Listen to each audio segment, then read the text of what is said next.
AP మద్యం కేసులో YCP నేత చెవిరెడ్డి భాస్కర్ రెడ్డికి సుప్రీంకోర్టులో ఎదురుదెబ్బ తగిలింది. ఈ కేసులో తన ముందస్తు బెయిల్ అంశంపై దాఖలు చేసిన పిటిషన్ను అత్యున్నత న్యాయస్థానం కొట్టేసింది. తనను మినహాయించి ఇతరులకు ముందస్తు బెయిల్ను వ్యతిరేకించడం లేదని, ఒక్క నిందితుడిని అప్రూవర్గా మార్చి తప్పుడు సాక్ష్యాలు సృష్టించే ప్రయత్నం జరుగుతోందని చెవిరెడ్డి తరపు వాదనలు వినిపించారు.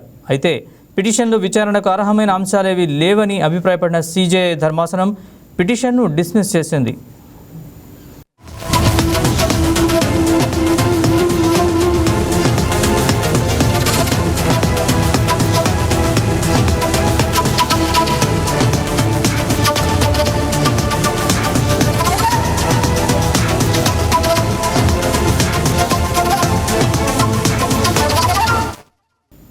ఇక ఏపీ మద్యం కేసులో చెవిరెడ్డి భాస్కర్ రెడ్డికి ఎదురుదెబ్బ తగిలింది. చెవిరెడ్డి వేసిన పిటిషన్ సీజేఐ ధర్మాసనం కొట్టేసింది. దీనికి సంబంధించిన పూర్తి వివరాలని మా ఇన్పుట్ ఎడిటర్ శ్రీనివాస్ అందిస్తారు. శ్రీనివాస్, చెప్పండి పూర్తి వివరాలు.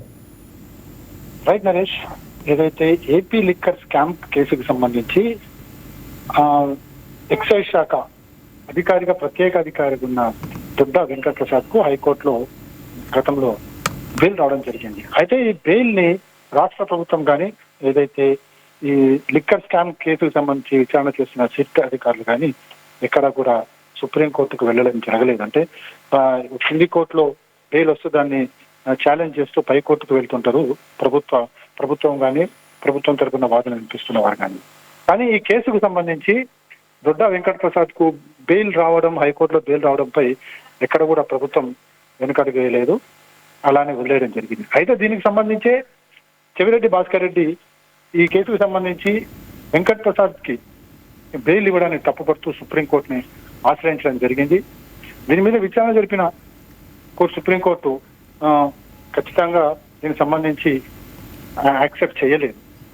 అయితే చెవిరెడ్డి ఆరోపిస్తుంది ఏంటంటే ప్రసాద్ కు బెయిల్ ఇవ్వడం ద్వారా అప్రూవర్ గా మార్చే ప్రయత్నం రాష్ట్ర ప్రభుత్వం చేస్తుంది అని చెప్పేసి సుప్రీంకోర్టు తన తరఫున వాదనలు వినిపించడం జరిగింది. అయినప్పటికీ కూడా సుప్రీంకోర్టు ఎక్కడ కూడా దీనికి సంబంధించి వాదనలు ఏకీభవించలేదు.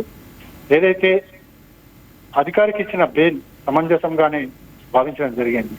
సో మొత్తానికి ఇప్పుడు ఈ కేసుకు సంబంధించి ఒకవేళ ఆ అధికారి అప్రూవర్ గా మార్చే చాలా మంది పేర్లు బయటకు వచ్చే అవకాశం ఉందని చెప్పేసి చెవిరెడ్డి భయపడినట్లున్నారని చెప్పేసి కూడా టీడీపీ విమర్శలు చేస్తుంది.